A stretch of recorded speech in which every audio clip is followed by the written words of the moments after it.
तुम्ही गेलेल्या ठिकाणी गिरीश महाजनांनी उत्तर दिले बदलापूरच्या घटनेच्या संदर्भात. त्यांनी म्हटलेलं की ह्या घटनेच्या मागे अनेक लोकांनी राजकीय पोळी शेकण्याचं आणि तोंड सूट घेण्याचं काम केलेलं आहे. बघा, गिरीश महाजन हे काल बदलापूरला गेले होते आणि बदलापूरच्या जनतेनं गिरीश महाजन यांना जे प्रश्न विचारले त्याची उत्तर ते देऊ शकले नाही. मंत्री असले किंवा सत्ताधारी असले तरी काल जनतेच्या रोषाला किंवा संतापाचा सामना ते करू शकले नाही. आणि जेव्हा जनतेशी सामना केला जात नाही तेव्हा मग विरोधकांचा हात आहे, विरोधकांचं कारस्थान आहे, विरोधक राजकीय पोळी शेकत आहेत, अशा प्रकारचे आरोप करायचे त्याला काय अर्थ नाही. तुम्ही मंत्री आहात, तुम्ही सरकार आहात.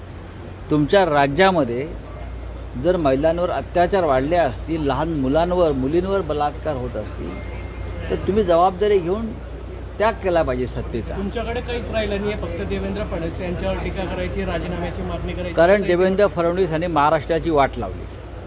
बोला, देवेंद्र फडणवीस आल्यापासून महाराष्ट्र बदनाम झाला, महाराष्ट्राची वाट लागली, महाराष्ट्राचं राजकारण गढूळ झालं, विषारी झालं. या सगळ्याचे जबाबदार फक्त देवेंद्र फडणवीस आहेत. साहेब, ज्या वेळेस राज्यात अशी मोठी घटना घडते पोलिसांची भूमिका संशयास्पद असते. पोलिसांची भूमिका ही देवेंद्र फडणवीस हे गृहमंत्री असल्यापासून कायम संशयास्पद राहिली.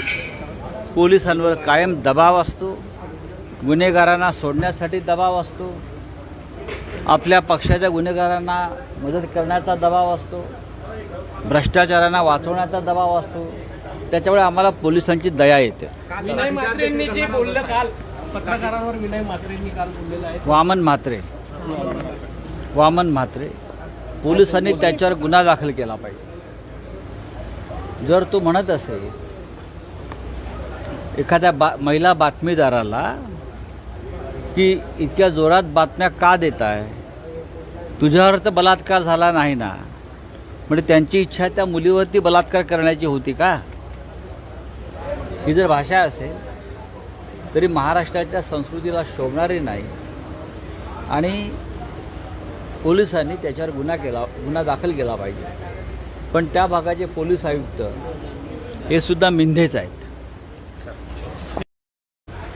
विशेषतः जे महाराष्ट्रातलं राजकारणाचं आणि एकंदरीत जे अपराधीकरण वाढलं आहे, महिलांवर अत्याचार वाढले, त्या संदर्भात आपल्याला महाविकास आघाडी म्हणून काय भूमिका घ्यावी लागेल. त्यानंतर असं आमचं ठरलं की आपण महिलांवरील अत्याचाराचा आवाज अधिक बुलंद करण्यासाठी 24 तारखेला महाराष्ट्र बंदची हाक द्यावी. आणि 24ला आम्ही महाराष्ट्र बंद करतो. महाराष्ट्र बंद पूर्णपणे. होय, 24 तारखेला महाराष्ट्र बंद महाविकास आघाडीतर्फे. तशी आज सकाळी आम्ही घोषणा केलेली आहे, त्याची तयारी सुरू आहे.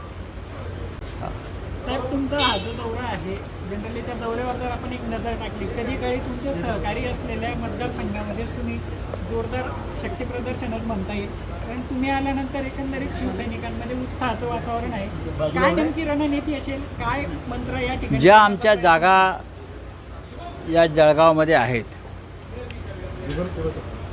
जिल्ह्यात, त्या शिवसेनेच्या जागा आहेत. जरी काही लोक बेईमान झाले असले, सोडून गेले असले, तरी त्या सर्व जागा आम्ही ताकदीनं लढवू आणि पुन्हा जिंकून आणू.